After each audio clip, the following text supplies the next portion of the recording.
At long last, we got One Piece chapter 1083 spoilers.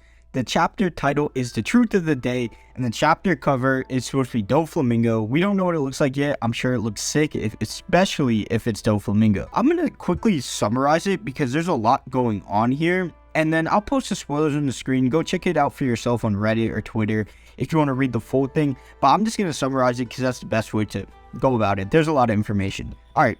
So, let's get into it. The chapter picks up with Sabo telling the story of what happened. What basically came of the Reverie was that the eight kingdoms were trying to oppose the world government because of what happened to Lucia, and that they refused to pay taxes to the world government, which then caused the world government to send the Holy Knights after them. If you don't remember what the Holy Knights are, there are 9 of them, and there's not really much info on them. They were mentioned once in the chapter before, like 1054. There's not much info on them, but they kind of give me the vibe of like this is going to be what a bulk of the antagonists really are going to be in the final saga. Besides the central ones that we know of, like Blackbeard and the Gorosei and the Admirals, the Holy Knights are kind of like picture the warlords from Marineford. I think it's supposed to be the same kind of deal, and we have more info on them, but I'll get into that later. So Sabo fought with Armaki, and there's a couple others in the battle too, but those are the 2 you really want to know. And the thing they said though about the battle was that Green Bull kind of gets messed up again, which is, it is what it is. It seems kind of weird to introduce Green Bull and he's kind of just there to scale the characters up. It seems that he's probably the weakest admiral and the other characters are stronger than admiral level. I'm waiting for him to kind of do something that really makes us understand why Oda chose to put him in the story. That's kind of yet to be seen. He's like an unlikable character, and what's cool about unlikable characters is when they're super strong and you can't really do anything about it, except he's an unlikable character that just talks a lot, but he's kind of super weak. So I don't know, it's a weird decision. Maybe something will come of that. And we also hear that CP0 has Vivi in their control, and that's another reason why the battle was taking place. CP0 actually said that if they weren't there, the Revolutionary Army was so strong that they probably would have taken over the whole Marie Jawab. I wonder if that's more of a power scaling thing, or if that's something Oda just put in to hype up the Revolutionary Army. Who knows if that's really true or not. Maybe that's supposed to lower our expectation of the Gorosei. Who knows, but that was a pretty interesting comment. And a line that is said from Dragon when he finally says a line for once is that now that the Holy Knights are involved, the real battle has begun. One of the moves the Revolutionary Army made was destroying supply trips to Marijoa. I think that's just supposed to say like, yeah, it's about to start going down really soon. I know like when we hear supply ships getting destroyed, it doesn't really mean much to us, but you have to look a little deeper into it. That's the Revolutionary Army making a direct move on the world government, which is basically to tell you a conflict is going to be brewing, and that's our reason, and that's why these characters are going to meet and fight. So we figure out what happens to Cobra.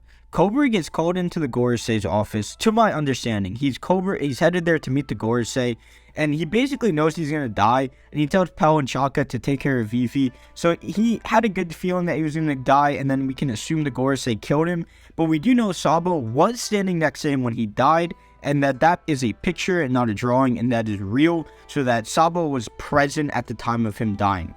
Fujitora finally is making another move, and we see that the revolutionary captain's face was completely shocked, but we don't really see what's happening, but we just know Fujitora is leading some form of frontal assault, which is sick. Like Fujitora though, I could see Fujitora turning on the world government. I don't really know if his morals were strong enough to really justify why that isn't a possibility. Based on what we got from Dressrosa, it's definitely something you want to leave the door open to. It's really honestly kind of weird seeing him up there with Green Bull and Akainu. It's just kind of strange, but maybe Fujitora is going to flip sides, or maybe he won't. But it's pretty cool that we're going to see him fight.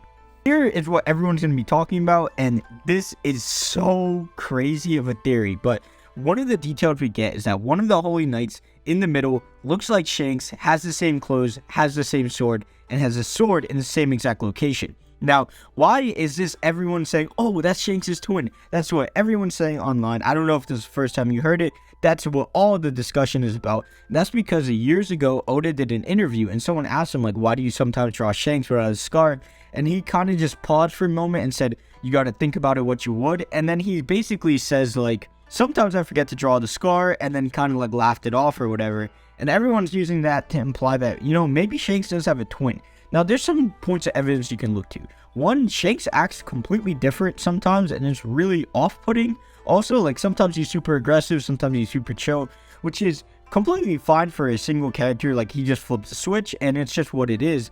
And it's a pretty normal aspect. A lot of characters are like that, especially older characters that have been around for a long time. In shonen in general, they always have the old characters be super goofy, kind of like Jiraiya, and then when they turn it on, they're super strong. But another thing people point to is, how did Shanks get to Marineford so fast? Like, that didn't really click with a lot of people. How did he get there at such a fast pace? And how does he have so much influence in the world? And I don't think I support the theory, though. Just because, like, okay, then what about his crew? Like, the Marineford and his crew doesn't line up. Then it's like, maybe that was the real Shanks, and that the twin Shanks was the one that went to the Gorosei, right? It's kind of a weird situation, and it would be super sick. But it seems cool enough, though, that the Holy Knights at least have some real personality to them. We hear one of them has a cowboy hat, one of them has horns, which is pretty cool. I think in 1084, though, we're going to be going back to the main cast, because I think they've been away for a long enough time now that you could justify going back to them, because we still don't know what's going on, and that arc really doesn't have a proper conclusion. So that's all I have for you today. We're just getting started. We'll stay consistent, and I'll see you in the next one.